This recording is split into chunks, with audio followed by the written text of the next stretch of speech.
Hi, this is Loic Couthier, and this is the Sound Architect podcast. I've discovered piled corpses of a xenotype species, likely the architects of these ruins. These could be the sentients that broadcast the white shadow signal. Hello, and welcome to the Sound Architect podcast. I am your host, Sam Hughes, and today, as you just heard, I am joined by Loic Couthier from Sony Creative Services Group to talk about the recent PS5 exclusive, Returnal, from Housemarque. Thanks for joining me today, Loic. How are you? Yeah, thanks for hosting, Sam. Yeah, I'm great. So, for the benefit of our audience, would you mind just introducing yourself and telling us a bit about what your role is at Sony CSG and what your role on Returnal was? Yeah, sure. So I am Supervising Sound Designer at CSG. That essentially means a leading role. So you're the lead for the audio of that project. So on Returnal, I guess it's good to explain a little bit how we got involved because, we are a service group, which means we work with studio to help them, finalize the game. We support them in the audio in whatever capacity they want us to, or they need us to. So in the case of Returnal, Returnal has had around a 4 years development cycle. And there was only one sound designer in Housemarque at the beginning. Actually, it was not straight at the beginning. I think it was half a year after the beginning. Yeah, it's Toivo Kallio. So he was the only sound designer at Housemarque and was there for about a year. He was then joined by Jeremy Corbett for a couple of months until we got involved. So a year and a half after Toivo started, 2 years into the development of Returnal. And we got involved to help them deliver, the game, because there was a lot of content, but more importantly, to make the game a 3D audio experience, because we have a lot of experience from that. Yeah, I can imagine. Our listeners may be familiar with the name Toivo Kallio because he's also a very talented editor on the podcast. So he'll even be editing this episode, which is probably going to be very strange for him. Yeah, that's awesome. So how does it work when you sort of first get involved then? How does it work between you and Housemarque? Yeah, so every project is different because sometimes it's just, we have a couple of cutscenes or we got some Foley or we have the entire game to do. So in the case of Returnal, when we started, the game had some core gameplay done. And I did what I usually do when starting a new project. I start by doing what I call a previs, which is essentially like a game capture of the game. I try to capture a representative one, like a video capture of, I think it was around 2.5 minutes, but it depends on the game. How long does it need to be a representative capture that will get some of the ambience, some of the combat in that case. And so I capture that. Then I start from scratch designing the audio for that in order to establish the sound style for the game. When I do this, actually, as a lead is really good because I'm going to experiment a lot. There's a lot of research that goes there. The objective is to get an agreement with the directors of the game, have something to talk about because you can say a lot about sound, talk a lot about it. And you might think you agree with words, but when you hear it, it can be completely different, Yeah, of course. It's really about how you execute on a vision rather than just words. So that's why I like to do this exercise where I'm just going to make sound, iterate on this. And what I love in this process, so not only is one of the few processes where I actually make sounds, but it's really the fact that I'm going to experiment myself and see what works and what doesn't very early for the creatures or for the weapons, try many ways of doing them and seeing which one doesn't work, which one seems to really resonate and work with the game. Same for the ambience of it, the overall tone for the game. So experimenting a lot, you can iterate so much faster than when you're actually dropping content into the game, especially a game like this that is massive. Yeah. So it's not like this where it's usually just me involved in some technical people that are trying to set up the project and then figuring out the creative, aligning with the direction. And obviously we had already some sound from Toivo in the game, Toivo and Jeremy Corbett in the game, but it wasn't matured, the game wasn't matured yet and the audio wasn't matured yet to find its own style. There was a lot of iteration going on. You know how it is in game development. A lot of enemies, they just appeared in the game, then disappeared. So yeah, of course. It was not established. So it was a good time to do it. So this is how it started with me and a couple of other people at CSG. We usually start as a small team, making the project become 3D audio compatible too, because initially there was like a standard 7.1 project. And part of our expertise will have to be translating this, making this all work for a 3D audio environment. Yeah, and you're possibly the best team for that after all the PSVR work you've done. Yeah, well, I don't know if we are the best, but from the PlayStation point of view, we were a good choice because we've been working with this for 7 years already. Yeah. Starting with PSVR. Since the launch of PSVR, we've been developing technology to work with 3D audio, like implementation technology, and just also the experience of implementing for it, designing for it. And with the PS5, it's an evolution on that. So it was a good choice for XDev, the producers of the game at PlayStation, to choose us to make it a 3D audio showcase because we had this expertise on the field already. Yeah. And this previs that you did you include 3D audio as part of that? Or did you just previs the concept for the game? Actually, I didn't. So usually when I work on the creative, I try to just focus on the creative. It needs to be it's more the emotional part that I do. Yeah, that makes sense. Yeah, I could do it 3D audio, I could, but it feels like it's not really the point. And there is so much iteration that if I was doing in the Reaper session in Ambisonics or Objects session, that would make it a lot less easy to iterate. Yeah. Because it would become a massive session. So usually I try to focus really on the voices, on the sounds themselves, the tone. And then after when it goes in the game, I'm confident that anything related to 3D audio will become a challenge that we can solve easily. I think for me, nailing the creative is probably one of the hardest and most important. And I try to not go too crazy into the technical with the 3D audio dimension to it. Yeah. If that makes sense. Yeah, it does.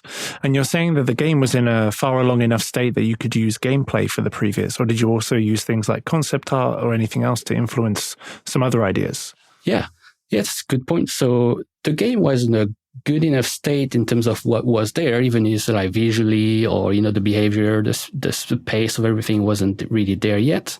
But it's, we've definitely had a lot of concept art, and Greg and Harry from Housemarque, the two directors, Harry is game director and Greg is narrative director. So they are very involved into, everything in the game really. So also involved into the audio. I think it's probably the most involved I had in all my career so far in terms of game directors. Yeah. And so that was really good. They had written a lot of documents about sound, not about how you should make it, because that's up to us, but really about what they want to hear, what they want to feel when they play the game. Like some references, and especially I think about it's an emotional response they want to have from playing the game, expectations they have from that, which, it's all very useful because it's all emotional.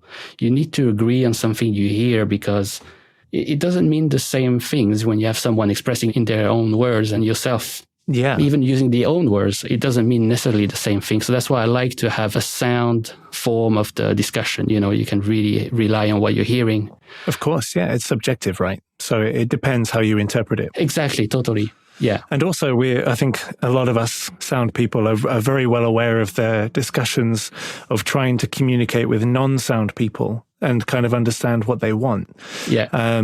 Do you have any kind of advice for anyone trying to speak that language to people who are not audio efficient, shall we say? Yeah, it is not easy. So I guess I've been leading a couple of projects, and that's something that is your role really to be the interface, right? Yes. From the sound team to the direction team. So you learn that through. And I guess to me, every time I start with a new developer, it's sometimes we work with the same developer, but very often it's like completely new developer. Yeah. And on every project, you need to create a sort of vocabulary that you're going to establish between you and the team. Using that language in a consistent manner with the directors and even within the team. So usually we don't simplify what we do so much, when we talk about with the actual terms. Because that works. I don't need to invent a new language usually. It depends on the developer. It's more the way I will talk is like, I don't need to go into the crazy depths of how the audio works, but I can still talk about from a very high level, how does it make you feel, Yeah. And it's not necessarily about, creating words out of, like new vocabulary. It's really just about using language and trying to have a very high level discussion that people can relate to. Yeah. And it's good that you bring up the emotional side. It's a kind of factor that a lot of people forget about. It's kind of easy to say louder or quieter or, more distorted or something else, but the emotional factor is really where the kind of crux of the issue lies and what you want to kind of sell in a way with your previs in this case. Yeah, absolutely. So, what kind of emotional terminology and what other vocabulary were the directors using? Actually, you know what? The most used word by Greg and Harry was unconventional and dark, but unconventional, which meant they didn't want us to make something that was sounding like the stereotype would be for that element. Yeah. So always go for something. What is difficult is like it needed to work, but not be the stereotype. Which means you have to go wild, but not too much. So that was difficult because again, this is a word that could mean so many things, but I understood what they meant. They just meant we don't want a stereotype by saying unconventional, but it's still a lot of technical conventions the sound must obey to so that it does what you want. But creatively, that means it needs to be a bit less standard and a bit unexpected, even though it works. And was that the fun side or was that also the scary side when someone uses that word? Yeah, I guess it's both. Yeah, it's both because sometimes you really don't know where to go because you have no reference and you should even avoid any of the references you have. Yeah. But of course, that only goes so far, right? You're not going to have to go crazy because that's just not going to work. Just you need to find a tone that is emotionally doing the job without being your go-to sound that you would reach out for immediately for that specific sound. Yeah. And it's awesome when you have figured out the kind of concept and you and the directors have agreed, yes, this is where we want you to take the audio. Mm-hmm. But how do you then communicate that to a team and then align everyone under the same umbrella of the vision? Yeah. So again, that's, I would say, another big advantage of doing the previs is that it can be shared to everyone. Yeah. So I create documents that explain, like sort of the ingredients of what the Returnal soundscape can be made of and what every sound should have in terms of layers, or how do we use tonal layers, or how do we use noise layers. It was very important for this game because the more tonal you go, the cooler you can go, but also the repetition can be a problem. Of course. So there's a balance. But yeah, I guess to align the team, it's mostly about having the previs as a sort of, this is the reference of how the game will sound like when it's all coming together, and also having some documentation with that. And more importantly, probably, is reviewing everybody's work. I was really like the centerpiece, reviewing everybody's asset pretty much, and giving direction on that. So that could help drive. And usually when you have a new sound designer, they need more support at the beginning to make sure they get the right style. Yeah. But once that's it, everybody gets it. And the further you go into the project, you can just play the game and you have a good impression on, okay, that's kind of how it sounds like.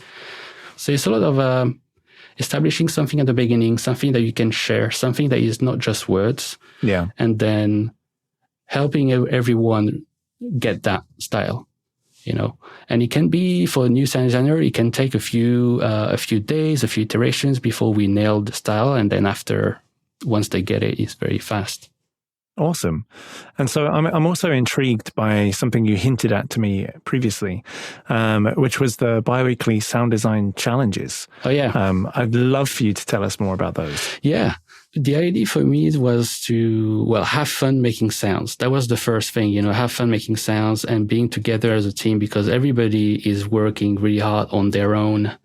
So what sound design challenge is that every 2 weeks or so, depends how busy we are, I would capture a video of something in a game. Let's say the jump or the dash of Celine. I would capture that, but nobody knows what it's going to be, right? So I capture this thing, 30 seconds video capture. I try to capture it well so that it's easy to design sound for it. And then I would remove any sound from the game. I mute the sound and I leave the other sound so they can just design on the top of it with the context. Oh, nice. And then, so everybody is giving that video, all the sound designers, and they have 2 hours to make the sound that we said it was the subject of the sound design challenge. So it's been like the turret, enemy detection sound, or Celine's dash, some weapons. And yeah, we really had a lot of fun. So it's like 2 hours is really hard in 2 hours.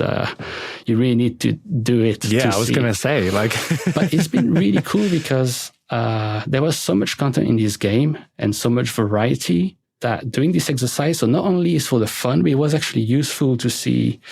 It's sort of a brainstorming sound design exercise where if we have like 10 sound designers, some people were making multiple videos actually. So that was crazy. Oh, that's cool. Then you have all of these approaches for the same thing. And you can see, it's a little bit like when I was doing the previews, you can see what works and what doesn't. And sometimes we've been lucky we had like something really close to the final sound in those exercises, because it's not always a matter of, how long you spend on a sound. It's like getting to that soul right. And this can happen fast if you're lucky. Yeah, if you get the core part right, then you just need to work from there. Yeah, exactly. So it's been fun as a team, but also useful for the project to have sort of these brainstorming sessions. And towards the end of the project, we were so busy we couldn't do them anymore. Yeah. But that's something we really want to do again because you can justify it's very useful for the project. We were actually sending those videos to Greg and Harry, and they could pick their favorites, see what didn't work for them, what did. And even if it's not polished, obviously, in 2 hours, it's still representative of the direction you could go. Yeah. So it was pretty cool. Yeah, that sounds really, really fun. So how did that work with regards to, so Toivo and Jeremy were still over in Finland at Housemarque. Yeah. And when you say 10 sound designers, does that include them or is that just the CSG portion? The team size has varied a lot in the project. So as I said, it was just Toivo for about a year, then a couple of months Toivo and Jeremy, then us. And when I said us, it was me, Nick, our senior audio programmer. Then we had Simon, principal technical sound designer. And then I had Ash Reed. So he's been the sound designer on the Creatures. Nice. And I had Pierre Griselli as well. He's been on various areas, but at this point he was on the weapons. So that is basically 5 people from our team and then 2 people from Housemarque, 7. But then as time went, we had more people joining the team slowly. And we reached the core team of CSG with, I would say, it's probably 12, counting Toivo and Jeremy. Right, yeah. Also, actually, it's complex because we did hire. So the CSG team has expanded during the project. Right. And we're still hiring. So there is that factor as well. Then we also had external support during the production from PDSG. So it's like we are CSG. We are supporting PlayStation first-party titles in Europe. And PDSG are doing the same in the US. Yeah. But we had a collaboration with some of their sound designers helping us. Nice. And then also we had Sweet Justice contributing, which was, really awesome. Another fantastic company. Yeah, definitely. That was great. Yeah, so happy with the sounds they've done and the cinematics as well. Yeah, amazing. I mean, really, really proud of everybody's work. And we also had some indies. We had John Tennant, who is now working for Sweet Justice, actually. Yeah, he is. Yeah. So that's funny how small the world is, the audio world. Yeah, the world of game audio is very small. And I don't know if it's just me, but it seems to be getting smaller every year. Yeah. I guess because the community is really good and we have a strong community. Like there is Twitter and other media where we kind of know everyone. Yeah. So actually, at some point we were 30 sound designers on the game. Oh, wow. That was the max, even though most of the time it was around 10. Yeah, that was like towards the end of the production. Yeah. We had so much content to deliver. Again, we had just 2 years to make the game pretty much for the audio. I'm not on my own, I have audio director, Rob Blake, and we had like 4 or 5 producers as well. So yes, definitely not only my work to manage that, but yeah, it was a lot of people. It's a big team effort always. Yeah, I can imagine like it being quite tricky to delegate. Did kind of people have their main focus areas and then also dabbled in the rest? Yeah, so this has changed a little bit, but usually I like to work with area leads, so we have like the weapons area, the creature area, the player stuff. So that means like the Foley and the hero sounds for Celine. There is a voice implementation. I mean, I'm not going to list everything, but we have also interactables, haptics. And so these persons were leading the area, but they had to delegate a lot of the work. And sometimes they had to help on other areas. And also we have some technical sound designers that would just help on anything possible, So while we started with those area leads, it became more of a mix towards the end, even though this is still kind of respected to have the leads there, but they would contribute to other areas. So yeah, again, it's not an easy explanation because it's been changing so much. Well, I don't think it's ever easy, is it? Yeah, I guess it's never. Like you said, it's a big team effort. Yeah, absolutely. Everyone just sort of bands together. Yeah. I couldn't help but think, because obviously even this part is complex and, you have a big team, lots to deliver, 2 years to do it. But the game also has a lot of content in there. Yeah, absolutely. So my kind of first question and my first thoughts were, what about the mix? Yeah. The mix must have been a challenge. And how was the mixing process, like especially with the 3D audio side? Yeah.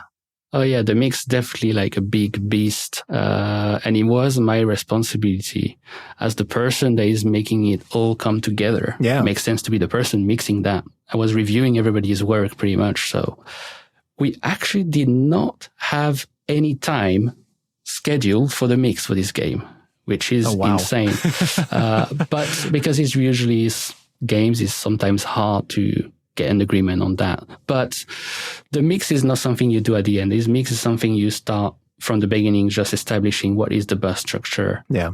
How does it work? So the mix started when we arrived by just changing the whole Y structure to make it 3D audio compatible and establishing how the buses were going to be set up for 3D audio, really.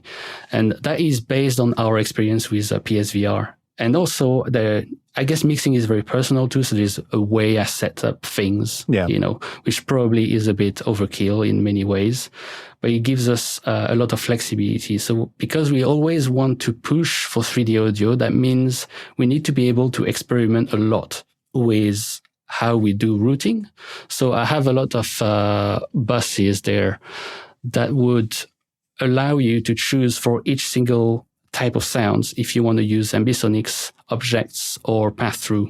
And it's all under the same hierarchy. So every bus could have 3 output types because you can switch between them and see, oh yeah, that seems to work better in ambisonics, or that seems to work better in objects. Right, okay. It's not just by listening to it, because there is a lot of other things you need to consider.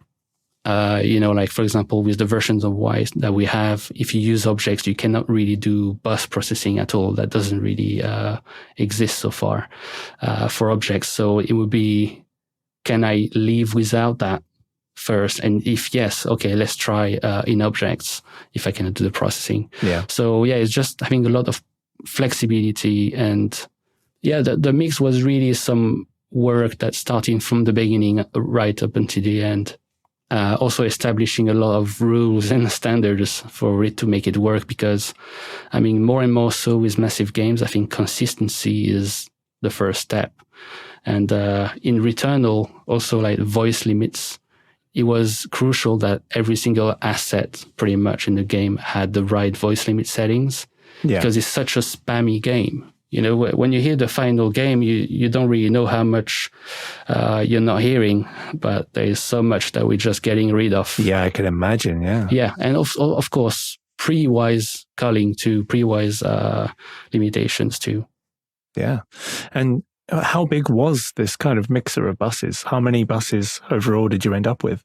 Yeah, so again, that's going to sound crazy, but yeah, we had 541 buses. And 262 buses aux buses, sorry. Oh, wow. So there is a huge structure because I like to keep it super modular for 3D audio purpose. So yeah, it's extremely complex and takes time to manage. But once you really set everything properly to use this modularity, then the mix is just, working on its own. So you can do a lot of ducking, networking that would prioritize things and get rid of anything that goes in the way that would sound similar that you don't need at that moment. And without having that level of granularity, I don't feel like I can do it. Yeah. Because the designers are always working on their content, it's good for me to have this separate section in the master mixer where I can do all that stuff without affecting them so much. So once I have all this detail in the sound, I can do pretty much anything I want in the mix. Yeah. So it's kind of the control level and almost simplicity via complexity, because it gives you ultimate control over everything, basically. Yeah, exactly. So I'm totally in control of any situation I want. The thing that still, I think, with Wise remained quite difficult to handle is like when you have a lot of the same going on, that can be tricky to manage. Maybe you need some systems, in the game itself to help you manage that. It's very easy to manage this sound is ducking that sound. But when you have the same instance of the same sounds playing against each other, that's very difficult. You have obviously voice limiting, but you cannot do anything you want with voice limiting. Yeah. I guess it's just loving the flexibility and giving it to the team because they can experiment as well with many ways of busing the thing. But I guess at some point it became a bit crazy. It does sound a lot to me, 541, but yeah, it's a big project, so I'm not surprised, to be honest. Yeah. And the kind of delivery of mixes you must have had to handle, like 3D audio for most of us is relatively new. I know you've been working with it for some time. Yeah. But having to handle that as well as the surround, the stereo, the headphones, plus you have a controller speaker in there as well, just for fun. Yeah. Yeah, absolutely. There is a lot of outputs that you can have, and they are all doing this down mix of the main 3D audio mix. There will be like the fifth order Ambisonics 7.1 path through, and we have the haptics too, actually. Yeah. And it's all coming together, and the most of the mix is the Ambisonics mix, and then from that, some of it is sent to objects, some of it is sent to path through, some of it is sent to haptics, controller speaker. Of course, each single type of content also has its own bus hierarchy. So yeah, there's a lot of complex routing going on. I mean, I say complex, it's just there's a lot of simple routing going on, which makes it complex as a result. Yeah. Touched on the haptics just there. I really want to kind of dive a bit into that as well. Most people don't realize that the audio team will kind of mostly handle the haptics for a start. Yeah. But in Returnal, the haptics are fantastic, I have to say. Thanks, and there's been a lot of acclaim about things such as the rainfall. Yeah. Like that was pretty incredible. I actually wondered what it was at first because I'd left my pad on the table. Yeah. And it was doing this kind of weird random pattern. And I was like, hey, what's going on over here? Like the random buzzing, Yeah. And then I realized it's the rain. And I was like, oh my God, that's incredible. Yeah. Most of the haptics work was made by one person, Harvey Scott, in our team. And so he basically took the mission because nobody really knew. We don't have experience making haptics. That was the proper new feature for us. Even though 3D audio, we knew that and we expanded on that, but haptics was new. And I think Harvey made a really good job.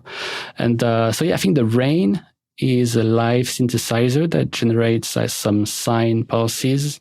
And because it's a synth, you can randomize a few of the parameters, so it can feel very organic. Yeah. So basically, the haptics, the way we have set it up, it's a mix of content. We have a mix of bespoke DAW designed haptics content. And that we would do, you got a video, you have the sound of that video, and we have some tracks for the haptics as well. And we're going to design that and not listen, but feel that through the controller. Interesting. So that you have the sync, you have the sound, because the sound and the haptics are so related, obviously, in terms of if you sell the weight of something with the sound, for it to feel right, you need to sell the weight of that same thing with haptics too. Otherwise, it doesn't feel as strong.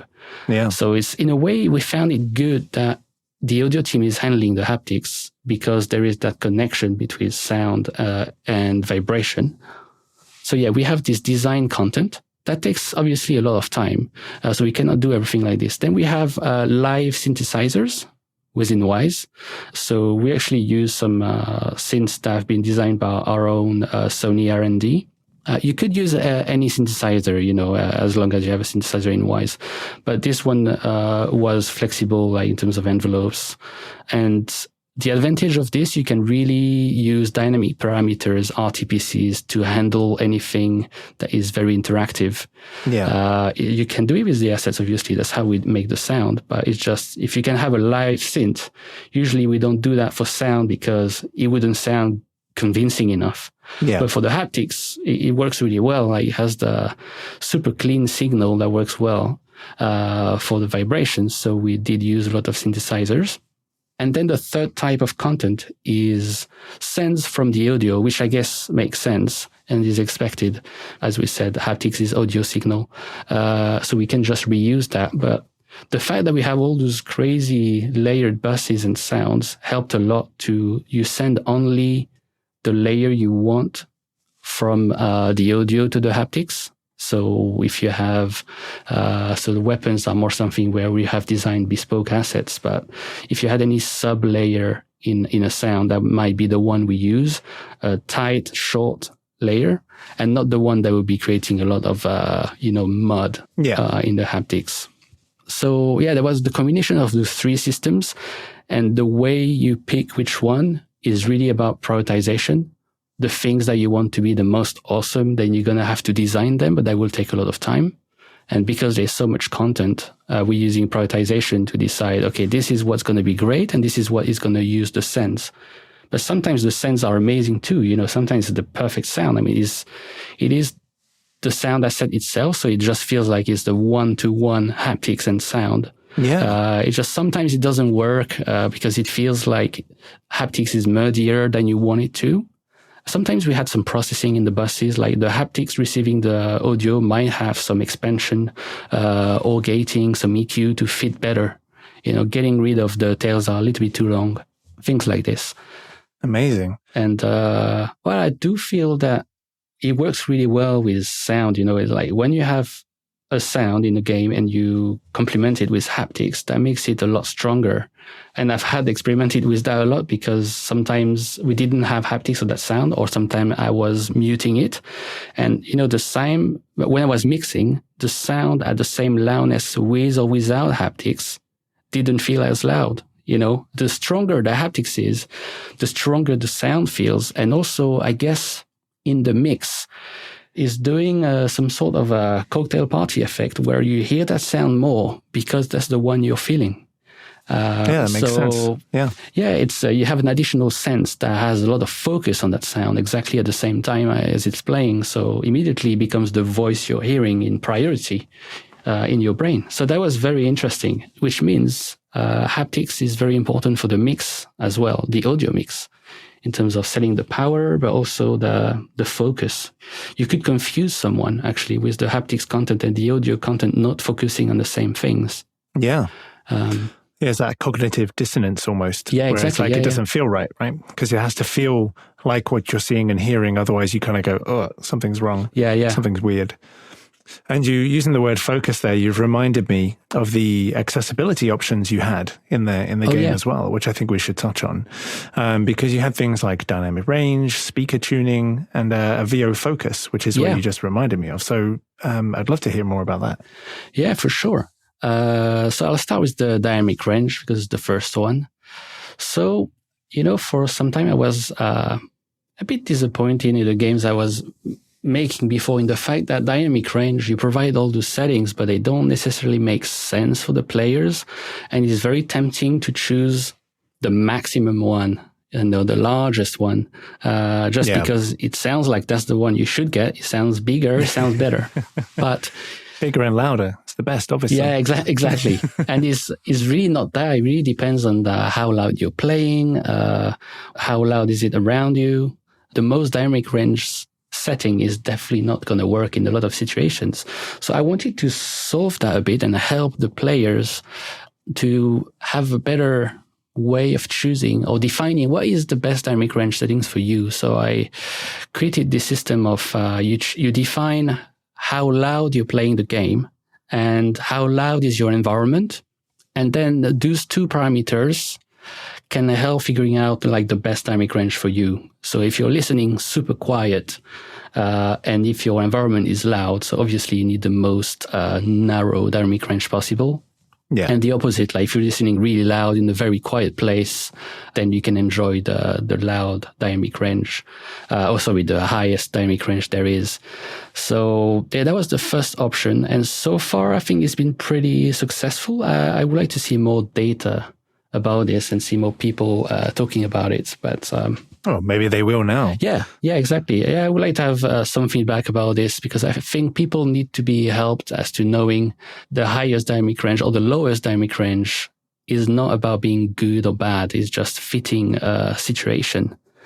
The next thing, speaker tuning. Yeah, speaker tuning. So this one came from actually with Gary Taylor, who were doing the mastering presets for the PS5, the mastering suite. And when it comes to headphones, because we were trying to figure out the curves we needed to offer as a start, Yeah. When it comes to headphones or even a lot of systems, actually, I just felt like I cannot guarantee this setting is right or wrong because it really depends what headphones, it's so wild. The variety of headphones. Some of them are super bright, some of them super dark, super bassy, and there's just no way I can offer something that will be the headphones EQ. It doesn't work. So that's why we have the speaker tuning, which works for any output, and is some sort of shelf EQs that will allow you to get more or less brightness, darkness in your mix, depending on what sort of headphones you have. If you find it, the game is a bit too bright, a bit too aggressive, then you can turn it down with one of the sliders that is to reduce the harshness, or you can have more of it to increase the clarity of it. So again, using some, again, difficult because you're using some subjective terms here. It was hard to find the right terms, something that would make sense to people. Yeah, I was going to ask because it sounds like something that definitely appeals to other audio people. Yeah. In understanding this. But how do you convey this to the general public? I would say that is still a little bit experimental. We need to see how people have been using that. Have they understood this? I mean, the mix has been done so that, of course, it's flat by default and you don't really need to do it. But should you want to do it, it should help you fix some problems with your devices or just your preference, because we also know that most people don't really like a flat mix. They want to have a bit more bass, or they actually don't want to have more bass, or their headphones are exaggerating something. So it was very hard to find the right vocabulary. Yeah. There is like clarity, brightness, harshness, and you're just hoping people know what that means.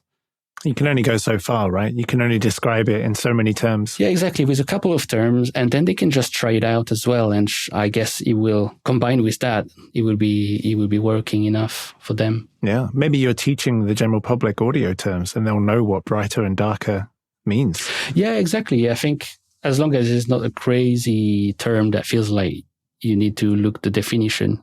It's more, if you say something is bright, something is harsh, they will know that. Yeah. And they can see, okay, it does sound a bit harsh already. Maybe I'm going to turn this down.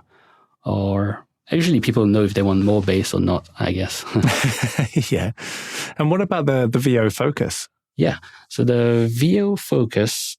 So I've read a lot on the internet about accessibility and a lot of people struggling to hear VO in games in general, in default mixes. And so for some people, it's an accessibility issue too. So instead of letting them have to do, like the thing where they bring all the faders down except VO, I wanted to do something that would be doing that job without changing the mix in a way that you have not mixed against. Okay, those people want to hear the voice and it's not clear for them. So let's create a system that will just make the voice audible at all cost. And also it has a slider, which means I can go extreme. Again, it's the same as the dynamic range. I go to the extreme where if there is voice playing, you will hear it over anything else, guaranteeing the audibility of the voice. And some people are really struggling to distinguish VO from sound effects. So I can be really ruthless with the sound effects when VO plays. And then it's just some conditional ducking that is happening here. It's nothing that is crazy.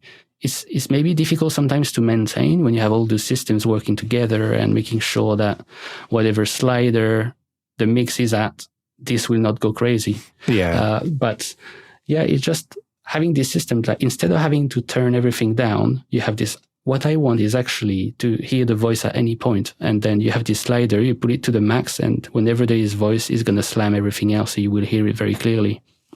So it's not the most elegant way, maybe, but it's the most effective way. Yeah. So yeah, I guess it's a good way to help people and guarantee they can understand what is being said in the game and not miss out dialogue. Sometimes it's the same for me. I struggle, even in busy mixes, I struggle to understand dialogue. I'm not native English as well, so it can make it hard for me to understand. So I am one of the people that need a lower threshold of noise in order to understand. So I can understand how those people feel in most mixes. And I really wanted to avoid that thing where to solve this problem, they have to have this mix that doesn't sound great because it's never been mixed like this. So it's more like, okay, with that, it still is the mix. It just has this crazy priority on voice. Voice is the king because you really want to hear that.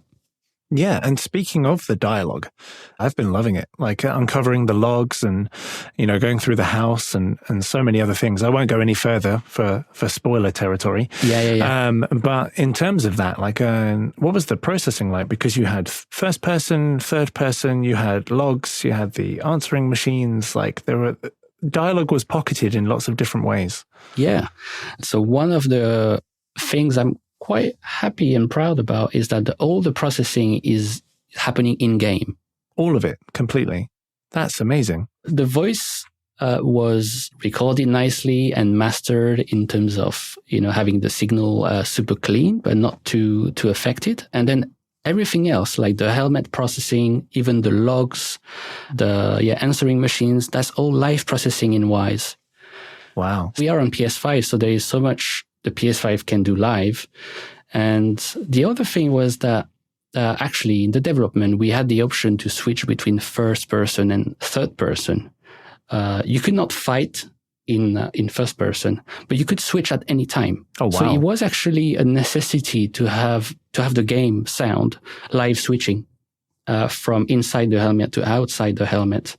You have that in the first cinematic of the game when she starts in first person, and then she is going to transition to third with the rain. Yeah. And that transition is all happening live. It's not like in the assets or anything. It's just some RTPCs and some states that are happening and that are changing positionality. That's so cool. I want to play it again now. Yeah. So it's for the helmet processing, it was Toivo recorded a helmet. I think it was a helmet. Yeah. With Ambisonics mic because we needed to be Ambisonics IR. So we recorded Ambisonics IR, and then when you're in the helmet, you have the full Ambisonics sphere, and when you're in third person, that sphere is collapsed into a pinpoint object. That's awesome. So you literally go from a mono point source and you go into the ambisonic sphere of the helmet. Yeah. Same for the logs. Used a lot of IR processing and, beat crusher and a lot of digital distortion. I didn't really want it to give a tape feel because it's really not tape. Yeah. It's really not tape that is being used. So I used a lot of digital effects, and something that I'm not sure people have noticed or will notice, but as you go through the game, the degradation of the logs goes further and further. I guess you need to be able to play the game well enough and long enough to see the later part where the logs get more affected. It's more distorted. You start to have some dual pitch voice sometimes. There's a lot of randomization. Oh, cool. The cool thing about it is like every log will not sound exactly the same when you play it twice, because there's a lot of randomization going on. There's some envelope follower things, and there's also just random parameters, and it was just a lot of fun to do this. Yeah, all these hidden gems. Yeah, it was, for me, it was also like a limitation. Okay, you get to do this in the box and in Wise with the tools. So that was an experiment, and I really enjoyed it. And again, it has helped for localization and things. Yeah. I could not avoid, though, the fact that some languages react better or less good than others versus the helmet processing, for example. So I had to adjust a few things. Even the actors, being a different actor, not the same fundamentals, and you have to adapt that. It could resonate a bit more. But we have all those states that are aware of which language you have, and I could adapt that. So if you're going dynamic, you need to go fully dynamic. That's the thing. But I'm really pleased with it, and would definitely do it again. Again, I like the flexibility. You play the game, and you can change it live so that it feels really right. Yeah, I mean, that's the part that I'm really looking forward to going back to it, because I have to admit, I haven't got crazy far in there. I will say that I got to the second area. And I won't say any more in case I get screamed at for spoilers.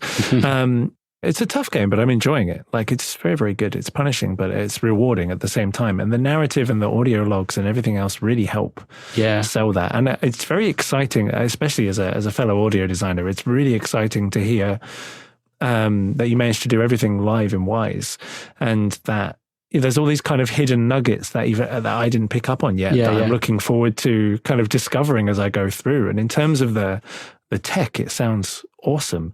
Like you mentioned before, for example, there can be so much going on. You must have had some serious systems going on managing everything. There's so many systems to handle so many things. So one of them, for example, for the weapons. So we have this 3D audio tails, where when you have your weapon firing in an environment, are coming from the real physics structure of the world. So previously we were doing a sort of a state-based asset swap. So if you're in this large interior room, when you're firing, we played that sort of asset before that weapon. And we wanted to go full 3D with this.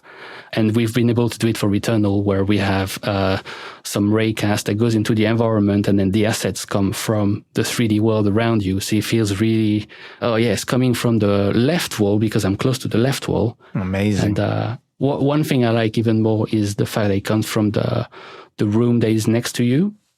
So if you fire in the tunnel, and there is a big room at the end of the tunnel, so you fire in the tunnel, you hear the tail in the tunnel, but you also hear a big bang coming back from the room at the end of it. Oh, that's awesome. And it's positional, so you turn, in 3D audio, you turn and you hear that. Of course, there is a lot of invisible work. It's probably the most significant work. Yeah. Culling, culling in this game is key. So like projectiles, some enemies can throw 700 projectiles in one attack. Oh, wow. 700. Yes, because it's implemented into the VFX systems, and we don't have so much control on what's happening there. It's like, if it's happening, it's happening. If sending 700, it looks awesome. And we need to make it sound good too. Oh, wow. There is a lot of culling systems that took a long time to iterate on and find the right balance of hearing them, making it sound good and making it not use all the resource as well. Yeah. So and same in combat. There is the sound. So of course we have a lot of ambient sound culling based on distance. Yeah. And in combat we change the sound radiuses in order to have even less sounds playing at all in the ambience. So we can save some voices on that. So things that are not so far, we would get rid of completely, so that you have less voices playing, in the combat. And was done for like a lot of things. Yeah. Also, there was a lot of tech was really for enhancing the 3D audio aspect. So for every enemy kill or even destroying the scenery, we have some enveloping debris tech in order to create a sense of being, totally enveloped by the debris. So you kill this enemy and then you hear debris all around you in 3D. That's cool. And that's all made by basically having some audio emitters that would be thrown around you and playing those assets. That, the VFX wouldn't do that potentially, but we wanted it to sound like this, to feel like of envelopes. So we have our own audio emitters, audio particles kind of. Man, that's so cool. There's so much great tech going on in the background here. Yeah, we're just lucky to have some really great technical people that want to have fun and designing some crazy systems. And also sound designers, they want to do, I would like to do this. And we're lucky to have the technical designers that can help us achieve it. So it's a lot of collaboration to make it happen. And respecting everybody's strengths, it's like, we have those great guys. Yeah. Using them at the most we can. It's like, let's make a crazy system. You might not have the time yourself as the sound designer doing this, but we have those technical sound designers. They can help you do it. I think one thing that is pretty impressive too, and I think people should play that, is the murals. So it's the sort of 3D particles floating around, like showing some sort of holograms. Oh, yeah. And so I don't want to say too much about this, but the way sound is coming from that is, I think it's pretty interesting in terms of implementing sound into VFX. And actually, myself, I don't really know how the team has done it in terms of the tech, because I was busy reviewing it, everybody's work. But I think people should, pay attention to how this sounds like and how this behaves, because it's interesting. You can interact with it a lot and sound will react to it. So it's quite an in-depth implementation into the GPU systems that generate the particles. Yeah, man. Like, it sounds like you had so much going on. I can't even fathom where you would even start on a project like this with so much. Yeah, that's true. Thinking about it is scary, from the beginning it's scary, but then after, you know what? I'm going to tell you something. When I was working on this game, there was a lot of scary things like this. And one movie I thought about very often is The Martian, because at the end of the movie, I think they talk about, that thing. So how did you survive on that planet? And you just said, you just solve a problem after the other. And that's how you get there. One problem at a time. Yeah, exactly. And that was it. It's like, if you look at the whole situation, you're going to panic. Of course. And you're going to say, that's impossible. But if you just say, all right, let's do this, prioritize that, and you make it happen. And that, to me, that was really, I don't know, I was working on the game. I've seen the movie again. I was like, I really like that sentence he said. It's a good philosophy, for sure. Yeah. That was really how we were seeing it, like, one fire after the other. Well, Loic, I'm sadly drawing to my kind of final questions here. I'd love to ask so many more. But what would you say was your proudest moment on Returnal? Proudest moment? That's a tough question. The thing I'm most proud of probably is I'm proud of everything. It's kind of, I didn't want to have that thing where this sounds awesome and this doesn't sound so awesome. I was trying to make it all be awesome. Yeah. And I'm not pretending this is, what we've done, but that's really what I wanted to do. And that's why maybe I don't have something I'm the most proud of. Super hard. I mean, as I'm proud of the team's work on so many things. There are things I don't even know they've done. Like some under the hood work. Yeah. That is just there. And if I knew, it was like, whoa, that's insane. There's so much things. What I'm very happy as the lead is like happy of the end result and seeing that it has resonated with the audience, with the players, because they've been loving it so far. And happy of nailing the core gameplay, the core experience, make it sound rewarding and feel like you're on that planet. Yeah. Every single bit that I've been talking about, like having all the voices that are live processed, things like this, that's the kind of things that make you proud. And now we talked about it, but it was kind of this story that nobody would maybe ever know, that is happening in the box. things like this. Yeah, well, there's so many things that even I'm excited to dive back in and listen to again now. Yeah, there are a lot of things, even sometimes insignificant things that I would be proud of, and I feel like it would be wrong to bring this up. But when I transitioned from senior sound designer to lead, the main transition for me was, instead of trying to make that little thing the best it could without worrying about things around it, there was making sure everything is good, making sure nothing is bringing the quality down in the game.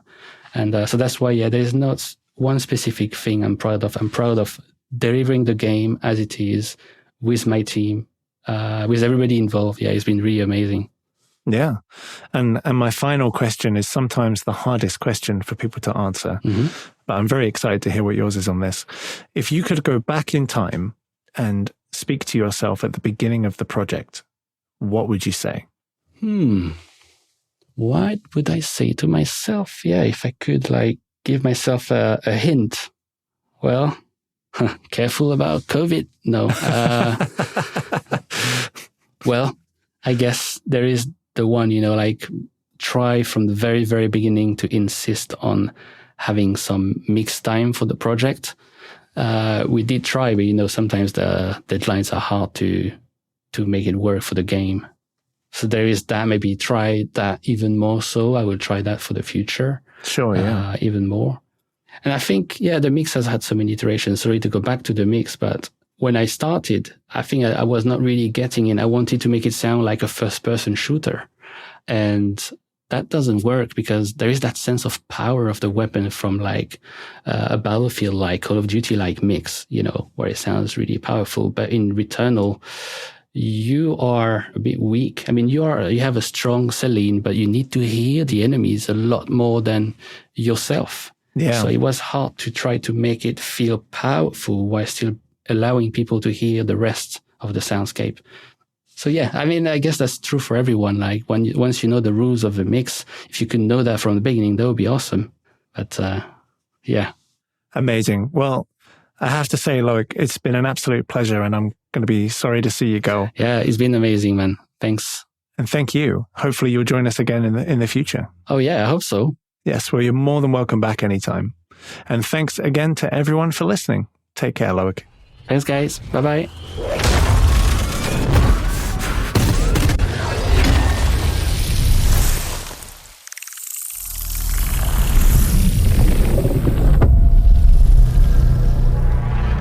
Hey everyone, this is Sam. Thanks very much for listening to the Sound Architect podcast today. I hope you enjoyed this episode.